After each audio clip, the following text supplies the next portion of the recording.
आज मैंने सोचा कि यार एक टाइपिंग से का काम, मगर टाइपिंग से करने में टाइम ही नहीं मिला क्योंकि आज काम बहुत ज़्यादा था। काम ज़्यादा होने की वजह से मैं अपना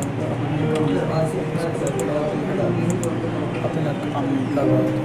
काम निपटाने के बाद फिर सोचा कि कुछ आपको वीडियो में टिप्स दे ही देता हूँ, मगर उसके बाद भी ऑफिस की तरफ से कुछ काम निकले तो मैं अपना काम करता रहा।